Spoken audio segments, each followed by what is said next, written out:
nagpiprint siya. Hindi pa umaandar yung cooling fan niya dyan. 210 yung temperature niya. Layer 1 pa lang siya, layer 1. Pansinin mo maigi, layer 1 hindi pa umaandar yung cooling fan. Tapos 210 ang ano niya, nozzle niya, temperature ng nozzle. Nagpiprint ka na. Ngayon mamaya pag nag layer 2 yan, na-under na yung ano, mandar na yung fan, layer 2 na siya. Yung nozzle, tinan mo yung heat nya, 205, 204, 203, nababawasan. Pag nababawasan, ibig sabihin malakas yung fan. Kailangan mong thermal runway yan kasi nabawasan ng nozzle nya dahil sa lakas ng cooling fan.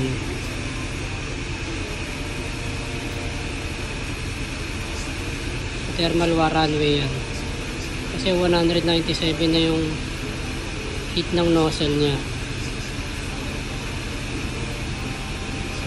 Waiting lang tayo mag thermal runway. Magka thermal runway yan. Ayun na. Dahil sa lakas ng fan nya, malakas kasi yung cooling fan nya, kaya nag thermal runway.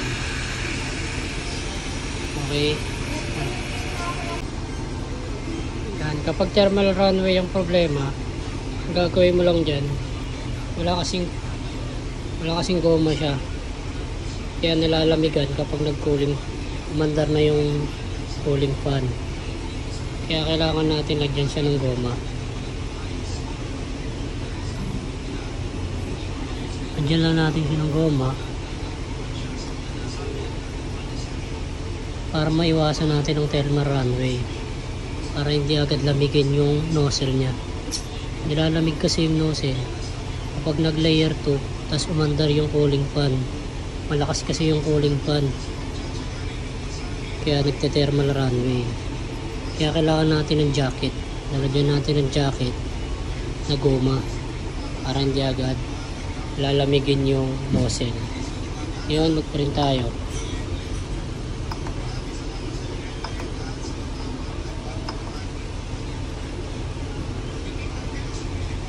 Pansinin nyo, hindi na yung magte-thermal runway.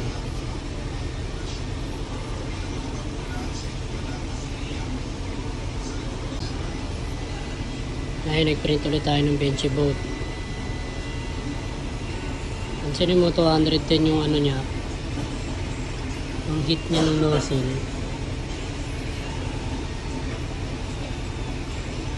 Hindi na siya magte-thermal runway niyan kasi meron na tayong goma na nilagay. Layer 2, aandar ulit yung cooling fan niya. Pag umandar yan, malakas yung cooling fan. Pero dahil may jacket tayong nilagay na goma, hindi na may lalamigan yung nozzle. Hindi na yan lalamigin.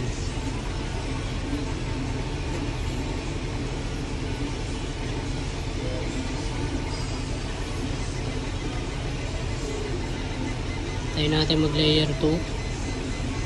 Pag nag layer 2 siya, under na yung cooling fan nya kasi ganyan niya yung G-code nya.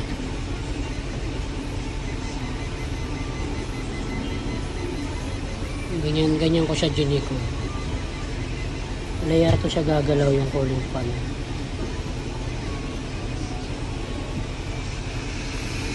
Ayun o, mandar na yung cooling fan, layer 2 na. Pansinin mo yung ano, nozzle, bumababa siya 207, malakas kasi yung fan. Pero dahil meron tayong jacket na nilagay, hindi yan magte-thermal runway. Kasi kanina pag walang jacket, walang goma, umabot siya ng 197 yung nozzle nya. Pero ngayon nilagyan natin ng jacket, nilagyan natin ng goma, kaya hindi na lumalamig basta-basta yung nozzle nya.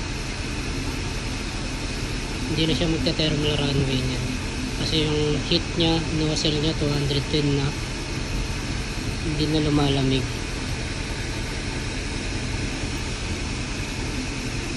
layer 2. Hintayin natin mag layer 3.